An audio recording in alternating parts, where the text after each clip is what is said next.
Welcome to American Education FM, everybody. I'm Dr. Sean Brooks. Okay, everybody, welcome back. I'll tell you what, I'm going to start with the Crumbley Trial.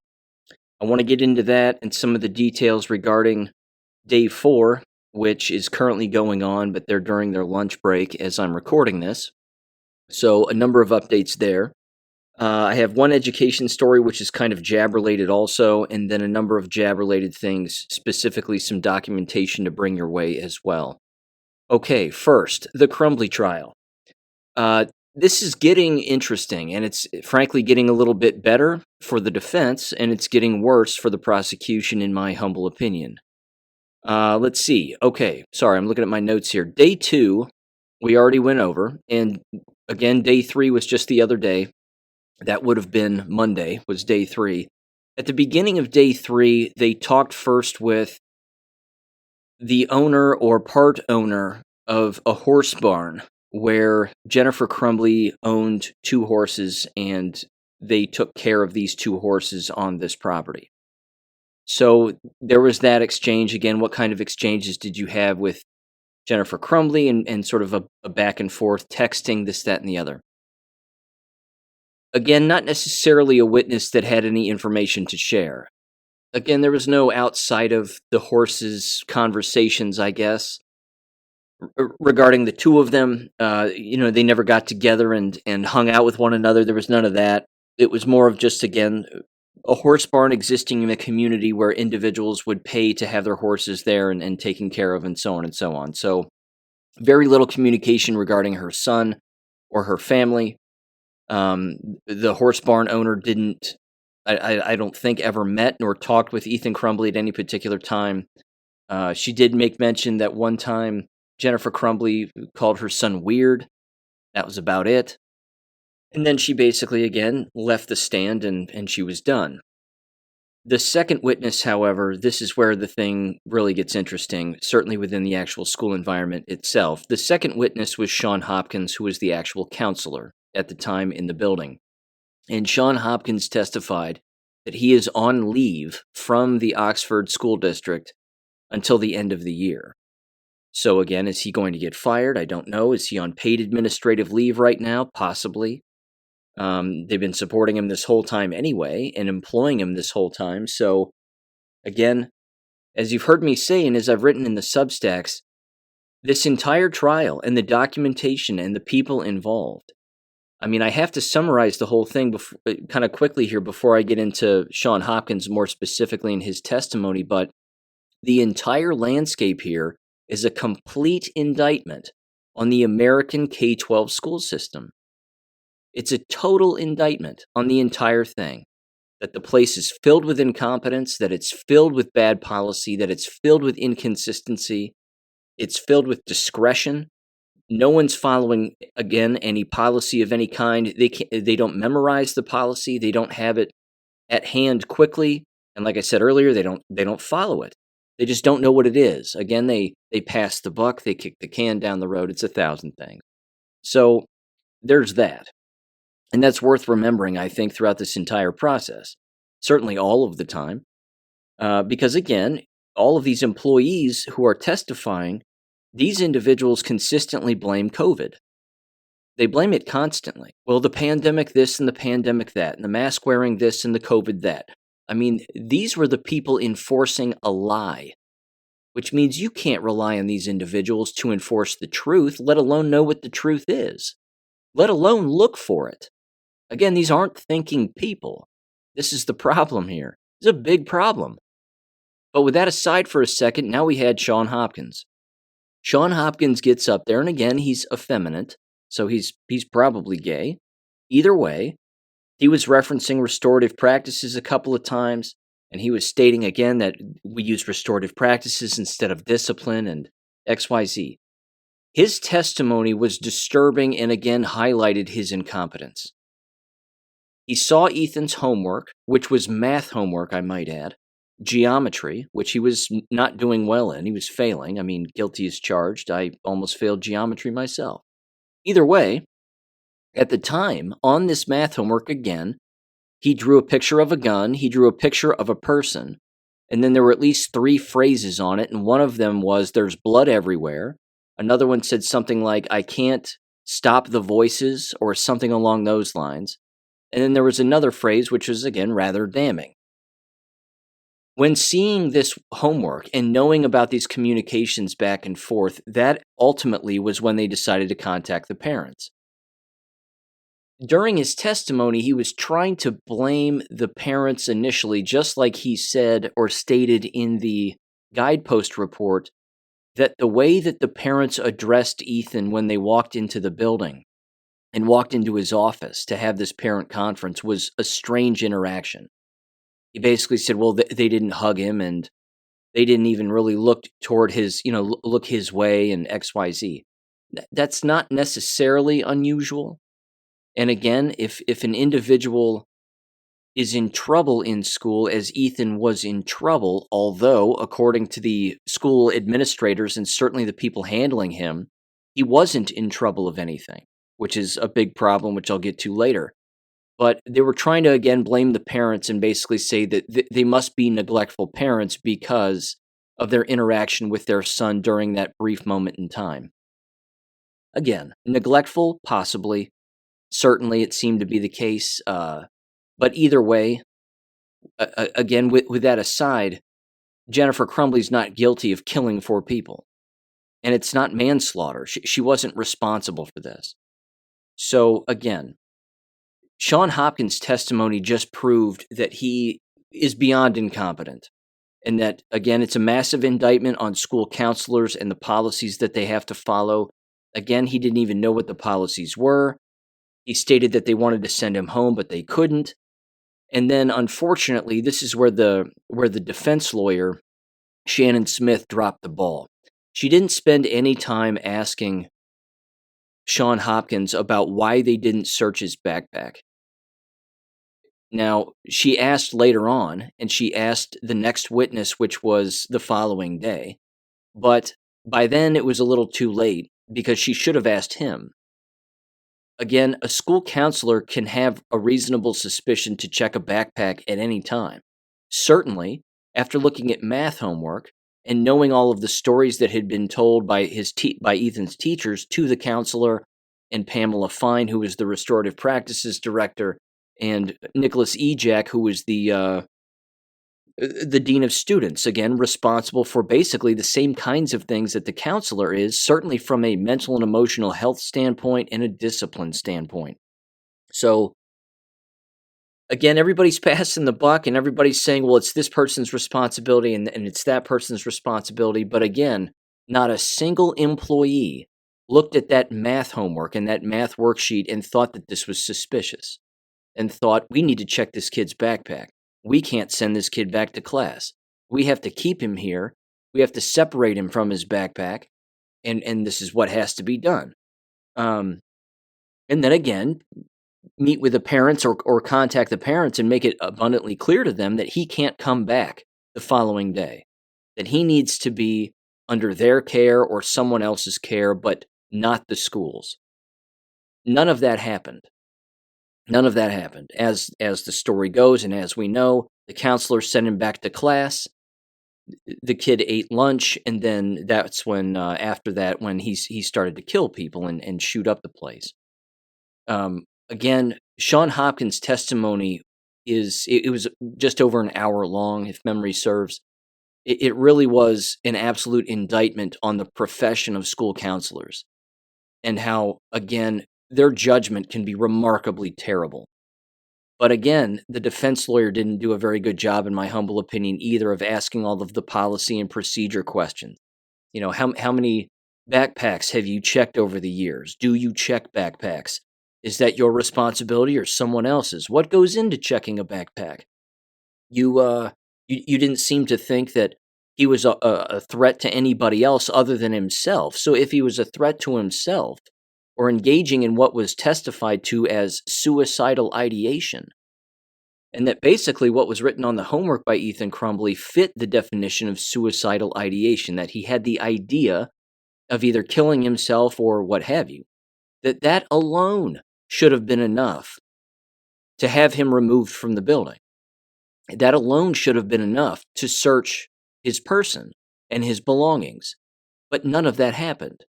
And again, even Sean Hopkins was contradicting himself in that. He was saying, well, I didn't think he was going to kill himself. I think that he was maybe thinking about it.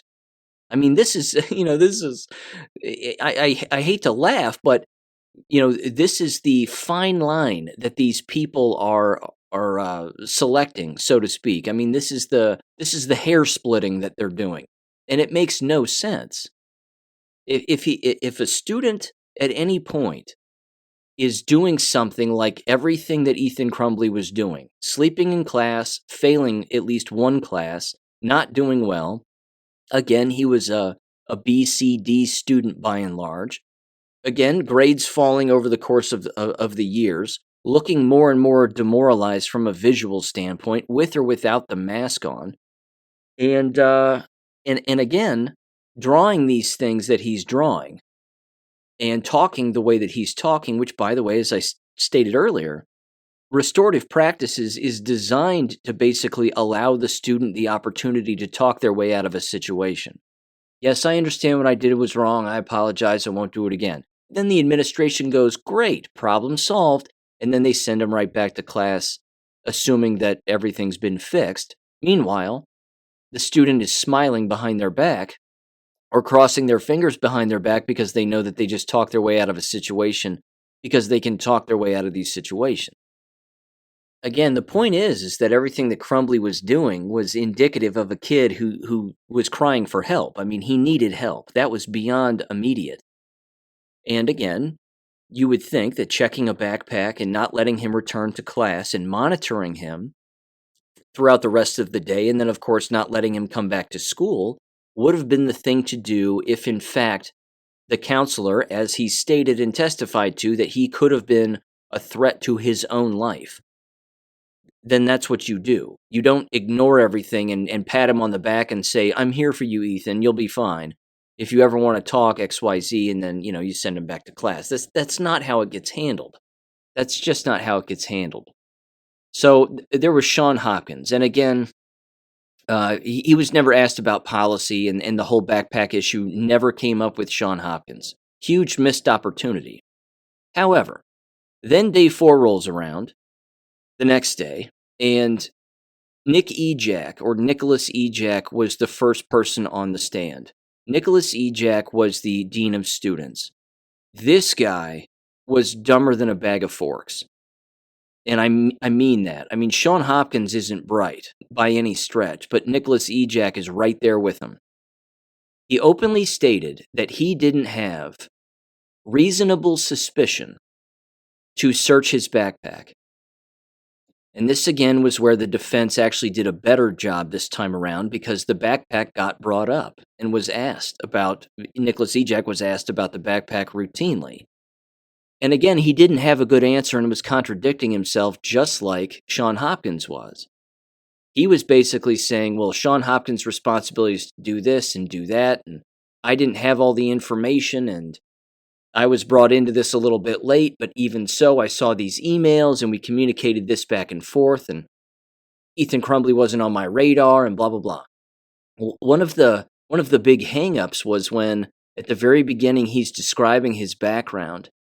Again, he's openly stated that he was a dean of students at another school, and then he quit that job or was laid off, and then he came to Oxford, where he was a full-time substitute. And then he became the dean of students after that. So again, no offense, not the sharpest knife in the drawer, but either way, that was sort of his professional upbringing, I guess. But again, with that aside, when the actual defense lawyer got a hold of him, she started to go after him. And you could tell that his posture had changed, because he knew that he was essentially being blamed for what had occurred or for not doing his job. And he knew that this was coming. So as a result, he stood firm and he got defensive. And he again said, well, it's not my job. And the biggest shock throughout his testimony was that after being shown Ethan Crumbley's math homework from geometry class, where he draws a gun, draws a person, and then the 3 alarming phrases that were that were written by Ethan on the homework, that didn't raise itself to the level of reasonable suspicion to check his person, check his backpack, his sweatshirt that he was wearing, whatever.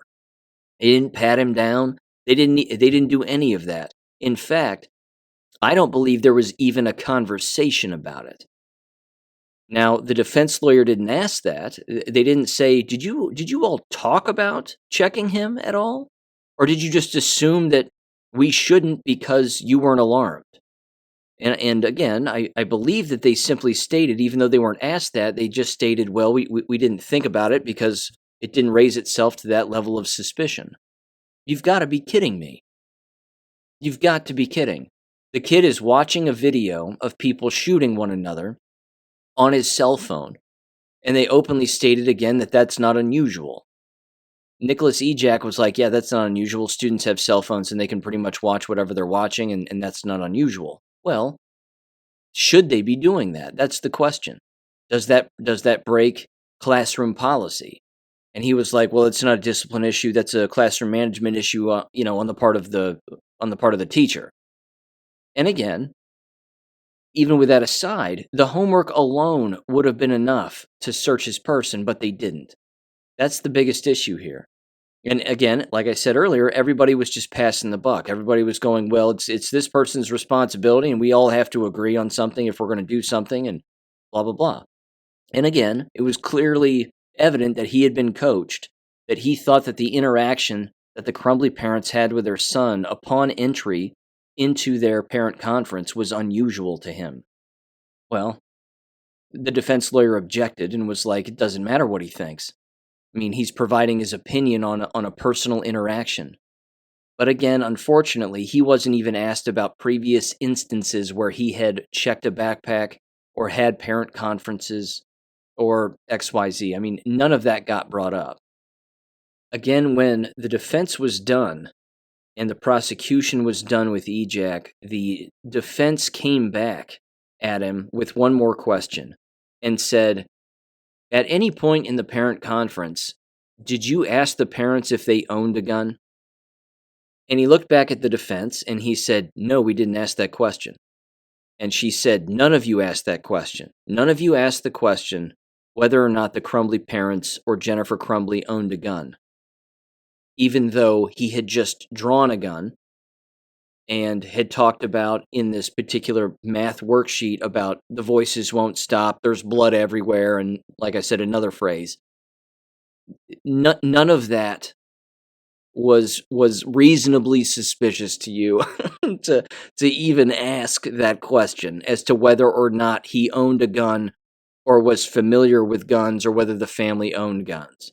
And he goes, "Nope, it just didn't come up. It wasn't something we were thinking about." Because they're not thinking. That's the issue here.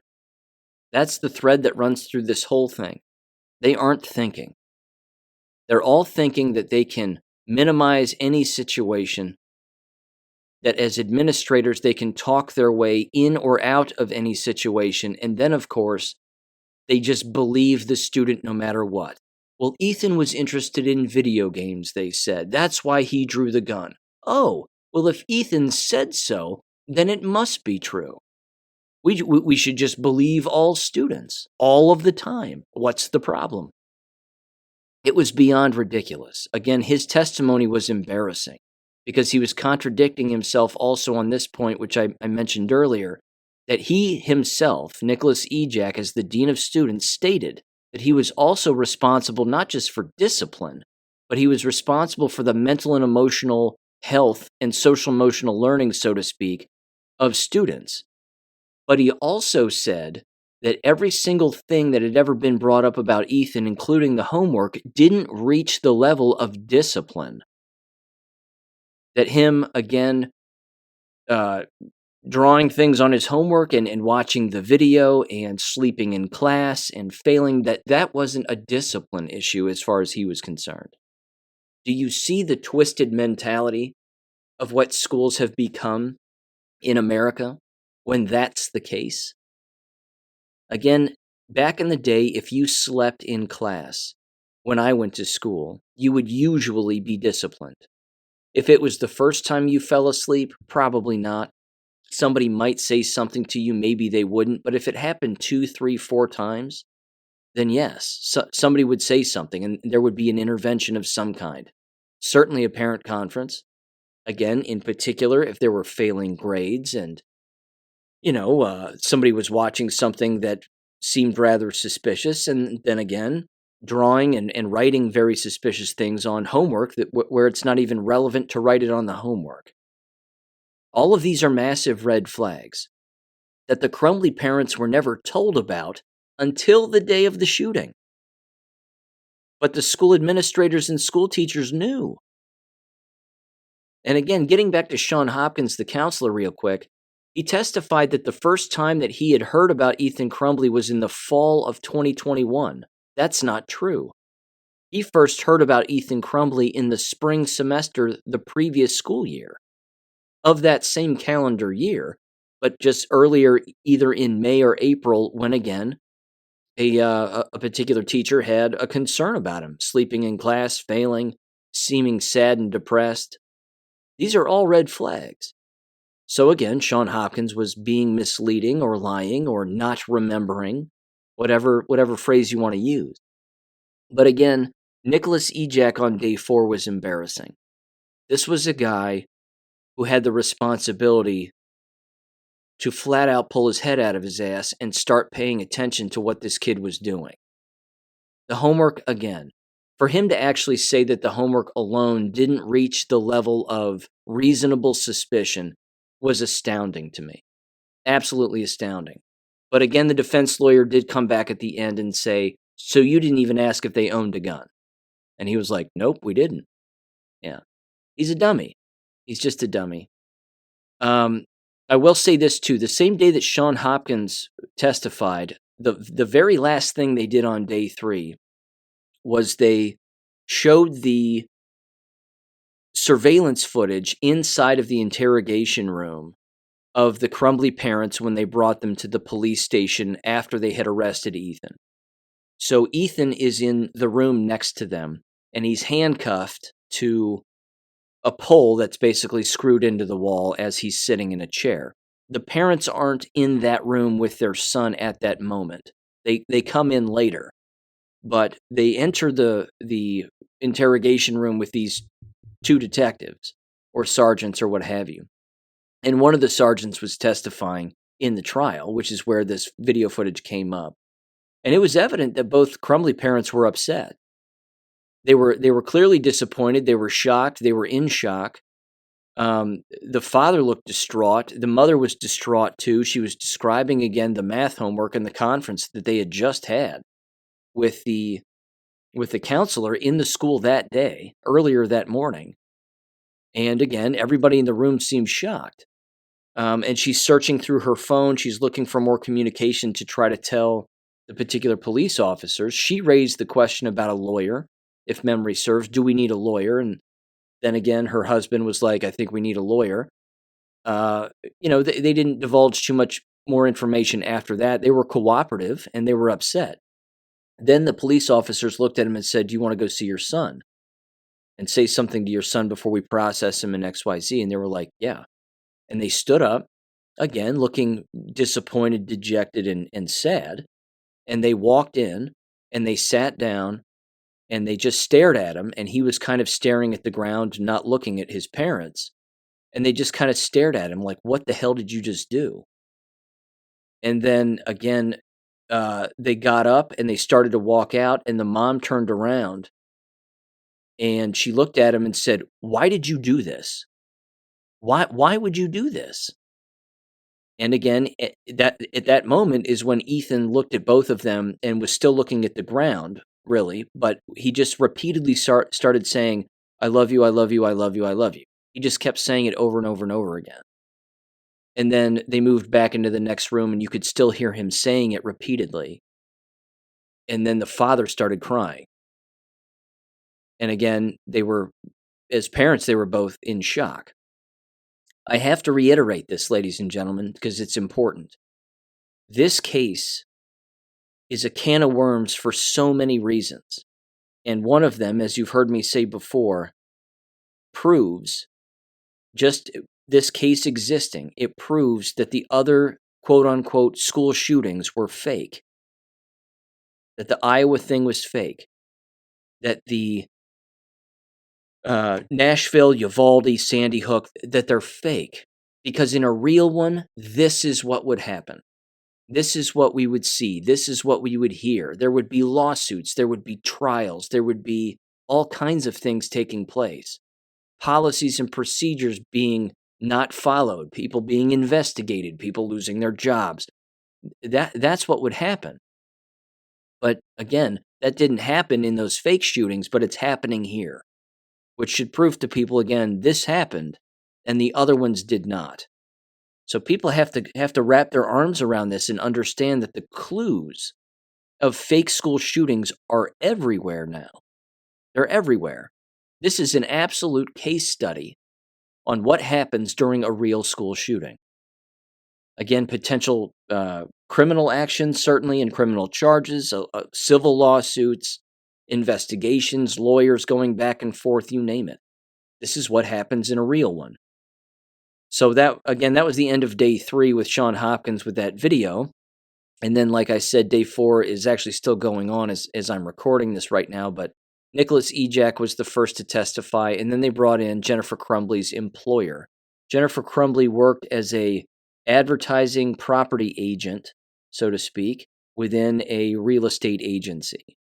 And they brought in her boss, and her boss had very nice things to say about her.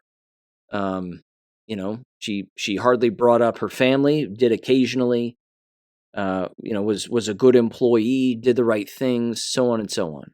So, again, not a witness that went well for the prosecution in any way.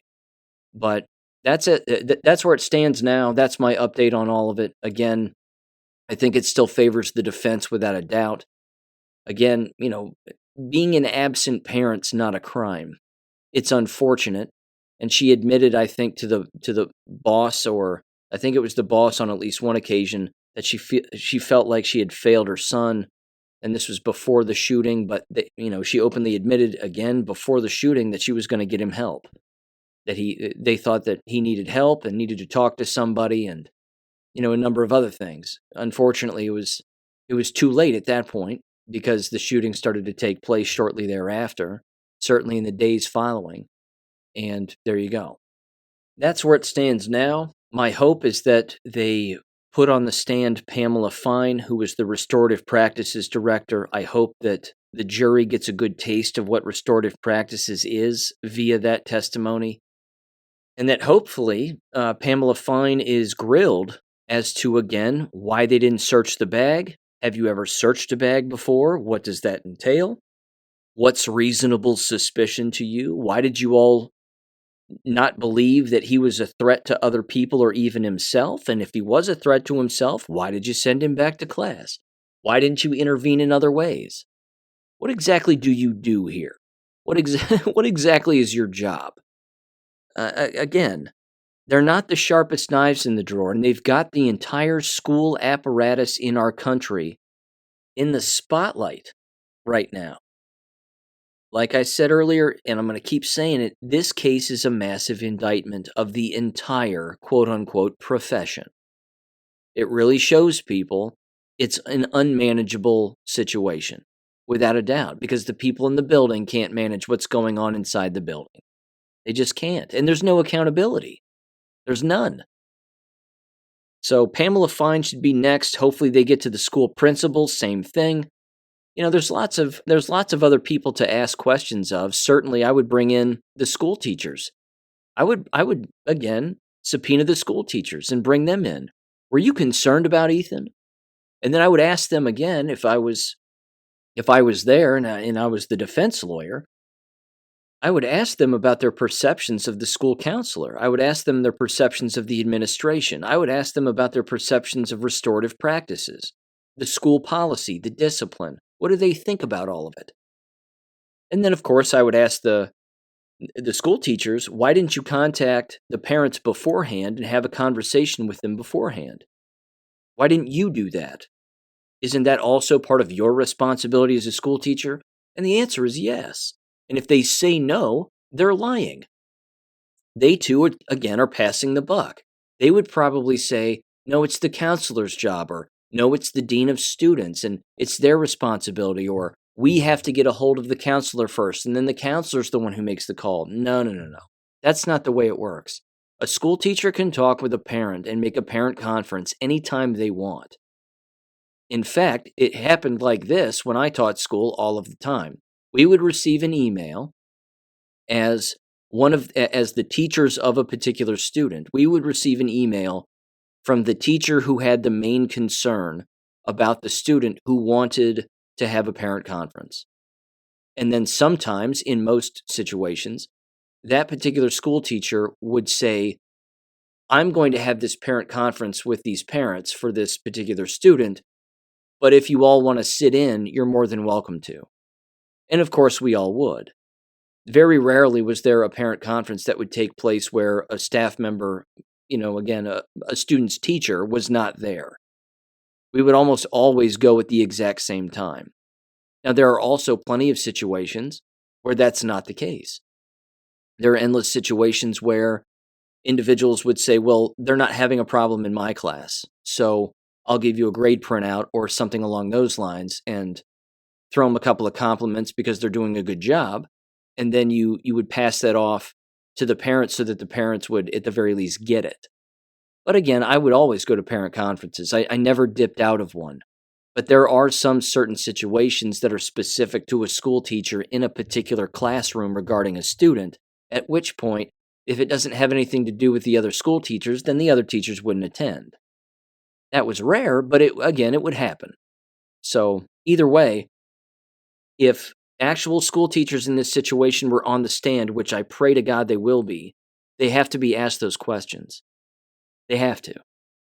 They have to be asked, again, the question about the backpack. At any point, did you ask them to check his backpack? I mean, you saw his homework. You saw the gun. You saw the bullet looking up on his cell phones and, the other things that he was doing on his cell phone, by watching a video of some movie where people are shooting each other and whatever else. I mean, did you as a school teacher think to say to anybody, check his backpack? I find it very suspicious that no one even thought about it, so they say. I don't buy that. I don't buy it. Somebody brought it up. Somebody thought to themselves, his backpack needs to be checked, and it didn't happen. And that would have been, again, the turning point in the whole situation. So there you go. I'll bring you more updates on Friday regarding that, and that's that. Okay. Education stuff. Again, not really education, unfortunately, jab related, but it's an indictment on the environment as well. This is from 13abc.com, Action News WTVG. High school girls basketball player collapses, dies during game, reports say. Mominus, Illinois, I'm saying that right? Girls high school basketball player reportedly collapsed and died this week in Illinois. According to multiple reports, 14-year-old Amari Critty, if I'm saying that correctly, died on Thursday after collapsing on the court while playing a home game at Mominus, my apologies, high school. The Daily Journal reports that the school district superintendent, Shannon Anderson, issued the following statement, quote, here it is, the same old quote for all these jabbed, dead students. We're deeply saddened to confirm the heartbreaking news of the passing of one of our 9th grade students on January 25th, 2024. Our thoughts and condolences go out to the family and friends affected by this tragic loss. Our primary focus right now is on supporting one another and providing the necessary resources for our community to cope with this loss. Amari's family has created a GoFundMe to help them during this difficult time. Again, the million-dollar question, the rhetorical question, were they jabbed? Most certainly. This would have to be a most certainly. And I have to tell you, this continues to just blow me away. The number of individuals that this is happening to, and the number of families that this is happening to, and yet these individuals, and again their families, seem to be clueless that this is the element and the variable in the equation. the shot taking. Did they take the shots or not? If they did, then there's your answer. I'm continuing to witness this also, by the way, in my casual observance of YouTube. The number of YouTube videos that exist out there of people talking about a spouse that they lost or a family member that they lost, certainly within the last couple of years. And then they're openly stating, I just can't figure out why it happened. They were young and they were healthy and then they just dropped dead. I just can't figure it out. Again, this lack of knowledge about what goes on in the real world is astounding to me. And this right here, unfortunately, is part of the problem. Again, these individuals making these YouTube videos and having these YouTube channels and doing whatever it is that they're doing on their channels is beyond odd to me to some extent, because they're not bringing up anything of any real importance. And if they are talking about their loss, they're not asking people in these videos, at least they don't seem to be asking people, does anybody know why this happened? Is there something I don't know? Can somebody in the comments section tell me about something that, I should know about? It's like, well, yeah, of course. Are they jabbed? Did they take the shots? Again, young, healthy, fit people don't fall over. It doesn't happen. Not to mention the trend of this happening. You would think that people would be paying attention at the very least to this trend. The people around them in their personal lives.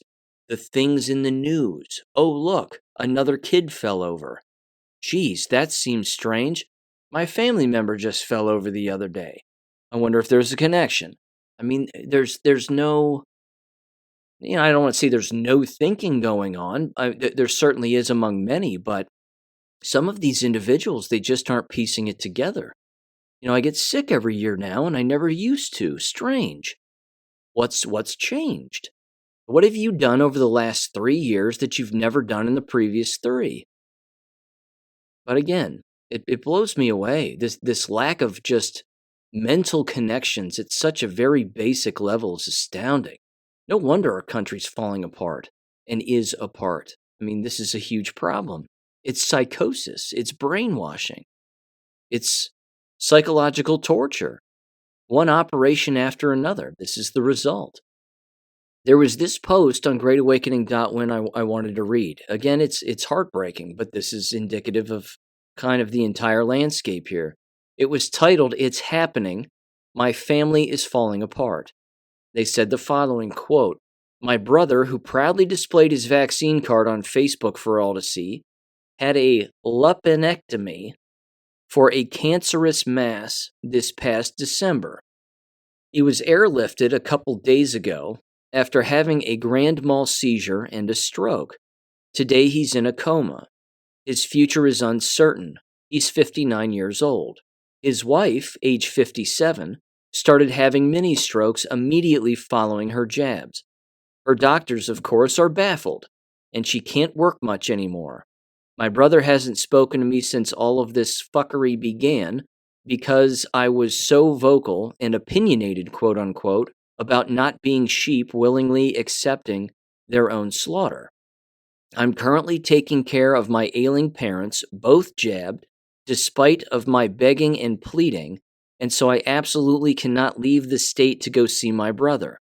I've been praying for him and his wife. I forgive them for everything, especially him, just as I myself desperately need forgiveness. My brother and his wife were both looking forward to their retirement. I'm struggling even though I've known this day was coming for almost 4 years. I still cannot believe it's happening. Is this happening to families all across America? How will we survive?" Unquote. The answer is yes, it is. And unfortunately, it's happening to these people, and many of them that it's happening to aren't comparing the jabs to it. They just aren't. That leads me to this, which again was on Steve Kirsch's Substack page. And you've heard me say before, I'm not a huge fan of his. I think he's an opportunist to some extent. Of course, he has the ghostwriters, as AJ Gochix pointed out, and that's why he pumps all these articles out as quickly as he does and takes credit for it. But either way, he's got some decent information here, and it's certainly for some people. But there's this, and it was titled Survey. Nearly half the deaths observed in U.S. households judged to be due to the COVID vaccine. It says professionally done survey of sample of 1,000 American households done by market research professional Leonard Murphy, executed by TAP Research, it says. So here's the executive summary. It says, I engaged in a professional market research expert, or engaged a professional, I don't know, typo, I guess, Leonard Murphy, to do a survey about vaccine injuries and deaths in American households. He created the survey with some input from me. I personally funded it. The list he used was from a third-party professional firm and not biased in any way. It says the results will stun you. 1,000 American households were surveyed, and the survey demographics were chosen to be representative of America. Of the 1,000 households surveyed, 194 reported a death in their household since 2021.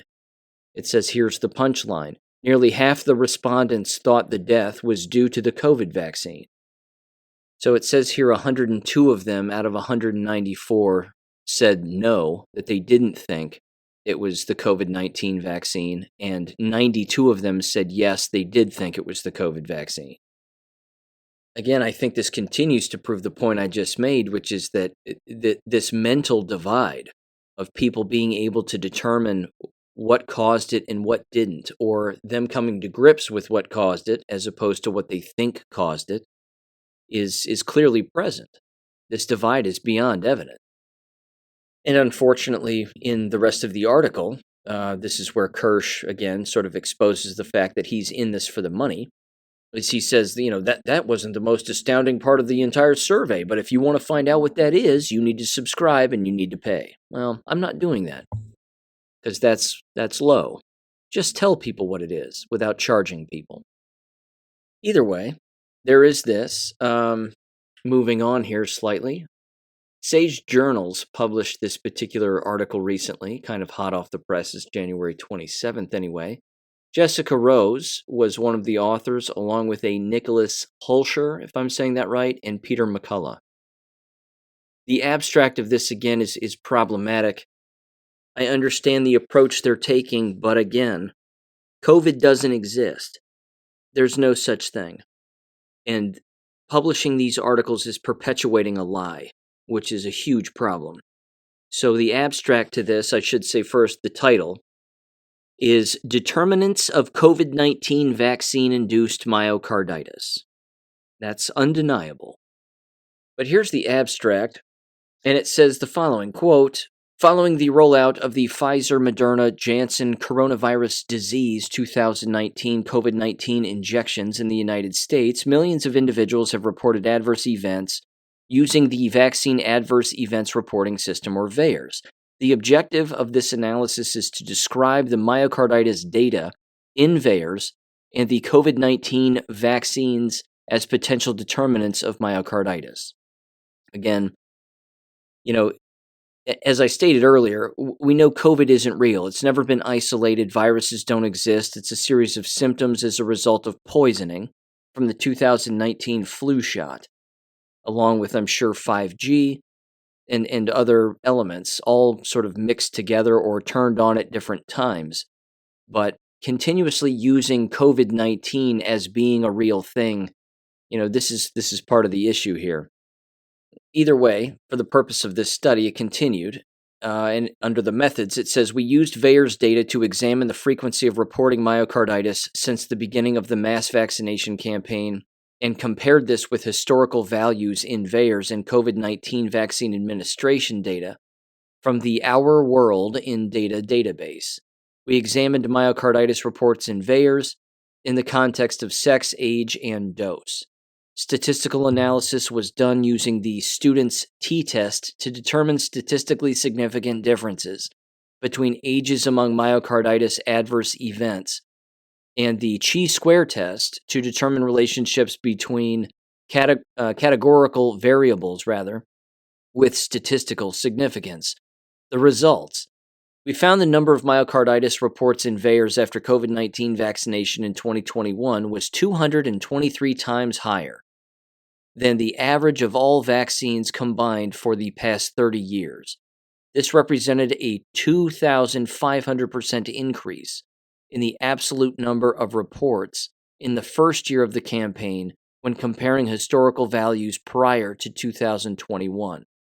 Demographic data revealed that myocarditis occurred most in youths, 50%, and males, 69%. A total of 76% of the cases resulted in emergency care and hospitalization. Of the total myocarditis reports, 92 individuals died, which was 3%. Now you have to keep in mind, as a little sidebar here, that would have been 3% died with myocarditis that were reported at the time. Again, you can die with myocarditis immediately, or you can live with myocarditis for an extended period of time, although not very long, but certainly within 10 years and still be alive within that time frame. So, again, the people who have it right now, unfortunately, are going to expire because you can't survive with it, usually beyond 10 years. Then you have to take into account the horrific fact that there are people who have it and don't know they have it because they aren't showing any symptoms yet. This is the depressing part of this reality. Either way, it continues. Let me get past the 3%.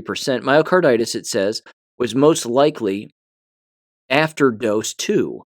And it says the individuals less than 30 years of age were more likely than individuals older than 30 to acquire myocarditis. Again, this is based on the VAERS report, which, as we know, is not reliable. Conclusion, it says, COVID-19 vaccination is strongly associated with a serious adverse safety signal of myocarditis, particularly in children and young adults, resulting in hospitalization and death. Further investigation into the underlying mechanisms of COVID-19 vaccine-induced myocarditis is imperative to create effective mitigation strategies and ensure the safety of COVID-19 vaccination programs across populations. Unquote. Again, in any article, as you've heard me state before, in the conclusion, even with Peter McCullough, he should know better than to conclude that. He should say it causes myocarditis. We've determined as a result of, again, these results in just what is uploaded into VAERS, that these should be pulled from the market immediately. That this should not be a cause of death nor a symptom as a result of these shots, because that's not supposed to be the point. If this illness were real, which it isn't, COVID, quote unquote, shouldn't the shot prevent it? Isn't that why the shot was created, so the story goes? Well, it doesn't prevent anything, which means it doesn't work, which means you were lied to, which means the whole thing is a con, which means stop using the actual tool that is a part of the con. Now, as we know, there's a depopulation agenda in place, and this is the method for which they are carrying out this agenda. Again, free from this study, he could allude to something like that if he wanted to, but he needs to get on board with this, and this is part of the issue. This is why there is some distance between he and Steve Kirsch and, say, for example, a Tom Rentz, who again fully understands that this is a giant on purpose, that this is a government-driven Department of Defense, foreign country-related thing that was purposefully carried out in order to do this. They've written it down. There's patents on these things. These shots have been manufactured or certainly worked on dating back to 2012. The year 2012, if not sooner than that. That should be enough to be suspicious.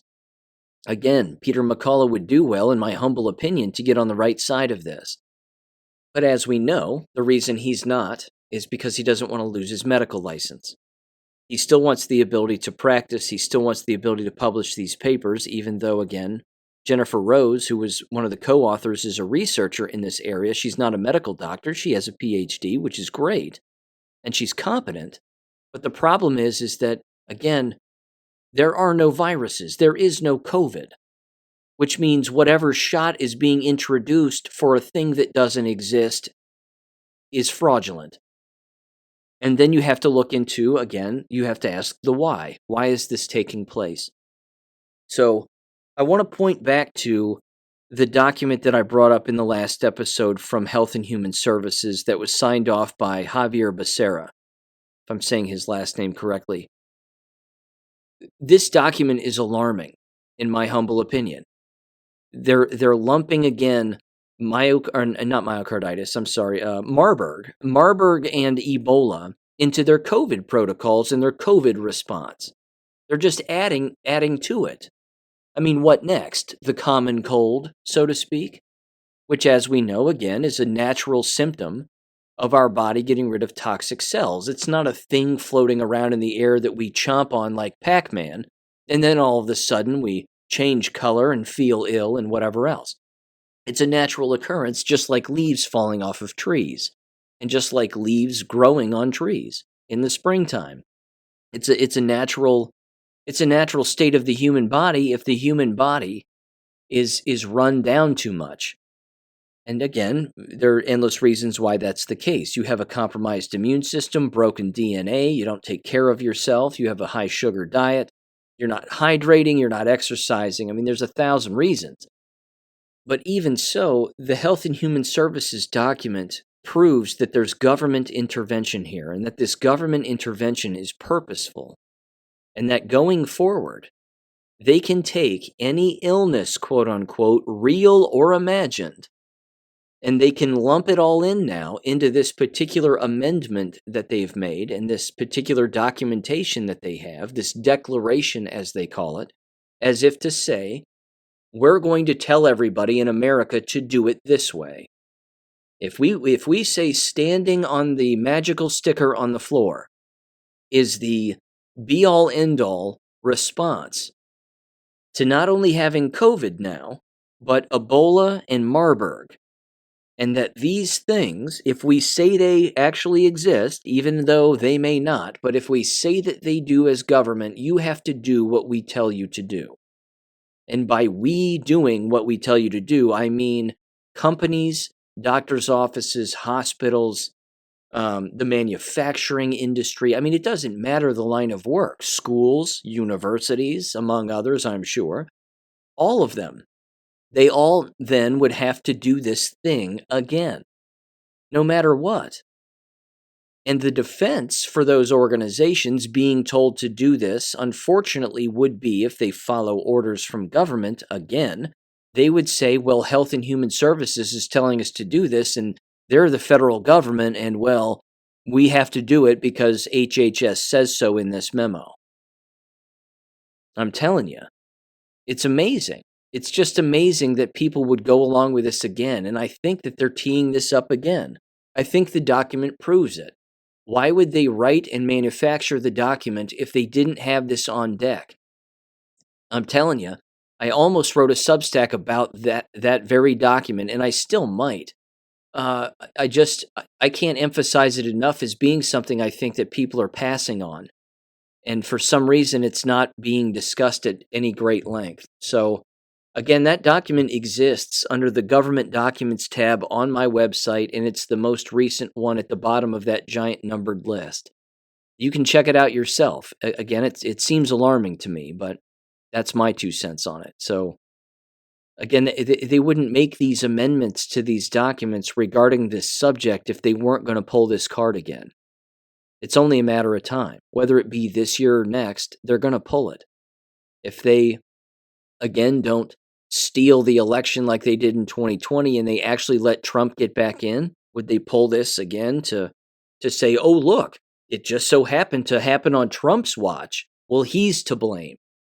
See, this is where you arrest Javier Becerra. This is where you arrest the members of Health and Human Services, because let's face it, they're all criminals. You're either brainwashed or you're a criminal working for that organization. I mean, you have to be plumb stupid or, again, part of the problem here and part of the scheme to kill people. So, HHS is dirty. There's no way around it. Getting back to Peter McCullough, though, very quickly, I do want to mention this. And again, Like I said, I'll give him credit on this because he does say it in this January 24th article, which oddly enough was also co-written by Jessica Rose. I mean, she's making the rounds in these publications. And Steve Kirsch as well is a part of this, along with a few others. But this was published and it was titled COVID-19 mRNA Vaccines, Lessons Learned from the Registrational Trials and Global Vaccination Campaign. I'll read the abstract, because at the bottom of the abstract, finally, in the conclusion, they do say these shots have to be taken off the market. Which, again, is something that he has said before and published before in conclusions of particular studies. But I just wish that it would be a conclusion he would reach in every study, basically, or try to work it in any way that he could. Either way, here's the abstract. Our understanding of COVID-19 vaccinations is their impact on health and mortality has evolved substantially since the first vaccine rollouts. Published reports of the original randomized phase 3 trials concluded that COVID-19 mRNA vaccines could greatly reduce COVID-19 symptoms. In the interim, problems with these methods, execution, and reporting of these pivotal trials have emerged. Reanalysis of the Pfizer trial data identified statistically significant increases in serious adverse events in the vaccine group. Side note very quickly, there was another piece of audio making the rounds, and I will put it again in the war video, and I put it on my Gab page as well. And it was a medical doctor, general practitioner, internal medicine, if I'm not mistaken. Anyway, she openly stated that during the trials for these shots, I believe Pfizer specifically, that there were 4,200 and some odd children between the ages of 6 months and 4 years who were given these shots. And of those 4,200 some odd children, 3,000 of them died. Or 3,000 of them, at the very least, stopped reporting during the study. They couldn't be reached, or they expired, or whatever it was, whatever the actual specific reason was, they just stopped participating in the trial. As you've heard me say before, that's usually indicative of a serious health problem, to where the parents then back off. My bigger question, of course, is what lunatic parent would serve up their child for a medical experiment? I mean, people do this in this country. This is still a thing. This has to stop. That's the far bigger problem here, is that we're still relying on the pharmaceutical industry and their mode of operation for dishing out anything that they want to the public. And there are people who are serving up their own children. I'm not sure I'd call them people. They're monsters and they're stupid, but they're serving up their own kids as test subjects in these trials. It's beyond alarming. Just beyond alarming. I don't understand why any human would ever do that. I mean, it's right up there with you're driving down the highway listening to the radio, and a commercial comes on the radio where it says, do you want to be a part of a trial? Do you want to be compensated for your time? You know, we're looking for people who used to smoke, and we want to give you this pill to see if you'll stop smoking. You know, give us a call at this phone number, and again, you'll be compensated for your time, and blah, blah, blah. Who would do that? What kind of a human would say, you know what? Yeah, I want to do this, and more importantly, I want to serve my kid up for it also. This is the aspect of this that has to go away. This has to cease to exist in our entire country and throughout the global society, as it were. This is one of those huge moves that in the future has got to occur for all of us to see, and then we will know that the tide has turned. Then we will know that things are far better than they used to be. There's not a single thing that needs to be tested on human beings of any age whatsoever at all. It just doesn't need to be. Again, it's right up there with Anthony Fauci, conducting some kind of a study or funding a particular study that had to do with sand flies. And so he stuck beagle heads and live beagle dogs inside of these baskets where just their heads were in these baskets, and then the sand flies would eat the face off of these beagles. What psychopath does that? Anthony Fauci. That's who. Along with endless other individuals who, again, are doing this with regularity and thinking it's normal. Well, it's science, Sean. You don't know what you're talking about. Well, go to hell.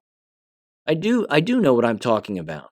We don't need to test what sandflies do to a dog's face under any circumstance, just like we don't need to be serving up newborn babies, 6 months old, to 4-year-olds or anybody for that matter, for such a study. It's absurd. I digress. Let me get to the conclusion here. It says federal agency approval of COVID-19 mRNA vaccines on a blanket coverage population-wide basis had no support from an honest assessment of all relevant registrational data and commensurate consideration of risks versus benefits. Given the extensive, well-documented adverse events and unexpectedly high harm-to-reward ratio, that's putting it mildly, we urge governments to endorse a global moratorium on the modified mRNA products until all relevant questions pertaining to causality, residual DNA, and aberrant protein production are answered, unquote. Good. Now end every study with that. Again, the jury is in on this. We know what's going on. I understand that these publications have to exist because you want a paper trail, but for the love of God. And we already know what's going on here. I want to finish with this. This was on Sasha Latipova's Substack page, which is sashalatipova.substack.com. Her page is called Due Diligence and Art. She put together this 11-point summary, essentially, as to why emergency use authorization is wrong, if not downright illegal. And it is titled, Memo Regarding Emergency Use Authorization Countermeasures to Send to Your Doctor, Pharmacist, Employer, School Sheriff, County Commissioner, and State Lawmakers. Again, it's another email to those people if you think that would work. It's another avenue where you could communicate with these people as to, again, what is going on. The problem is this, and I've been over it on the show at length. Sheriff's departments aren't lawyers. You can send this to them, and they can even send it to their lawyers. But do you think that their lawyers are going to want to go up against Health and Human Services? Do you think that the local lawyers are going to want to go toe-to-toe with federal agencies? They don't want to touch them. And unfortunately, everything that we're experiencing right now boils down to a lack of education. It boils down to a lack of real knowledge about the world that we live in and what's actually happening. The evil that exists in this world, the scheming, the meddling, all of it. It's beyond disturbing. I will link this in the description below, but I want to read the point 11, which is the final point of these 11 points, and then her summary at the end here. Point 11 says the following. It says, furthermore, there are no required standards for quality control in manufacturing. No inspections of manufacturing procedures, no lot release testing, and no prohibition on wide variability among lots, no prohibition on adulteration, and no required compliance with current good manufacturing practices, or CGMP. Emergency use authorization products, even though unregulated and non-standardized, quote, shall not be deemed adulterated or misbranded, unquote. And she said, in summary, the process through which the emergency use authorization products enter interstate commerce and claims about their safety, efficacy, or contents are based solely on the Health and Human Services Secretary opinion, which require no supporting scientific evidence. Misrepresentation of safety, efficacy, or contents, of EUA products is allowed by federal law. Seems like a problem, no? Seems like a big problem. In fact, in that HHS document, it said we aren't liable for any of this. We aren't liable for anything that goes wrong or any losses that are incurred, regardless of what those losses may be, lives or monetary or otherwise. I mean, they write themselves out of the law. It finishes and it says, thus, claims provided by the federal health authorities or manufacturers cannot be considered reliable sources of information, unquote. No kidding. No kidding. HHS can't be taken seriously. None of these organizations at this point can be taken seriously. Again, the die's cast on this. Why anybody is believing what any of these groups are saying, federal, state, or otherwise, even local, is beyond me. But the jury is in on these individuals. They have something else planned. They want to pull another card. We have to be aware of that. And we have to, again, sift through these documents sometimes as much as we can, certainly when we come across them, and piece these things together, because it's beyond evident that they want to pull something again. And like this document points out, they're writing themselves out of the law. They're writing themselves out of being liable for anything. So with that said, ladies and gentlemen, I'll catch you on Friday. More Crumbley updates, I'm sure. More education and jab-related things as well. And I'll catch you then. Peace. Thank you for listening to American Education FM. Make sure and check out AmericanEducationFM.com for more information. Take care and God bless.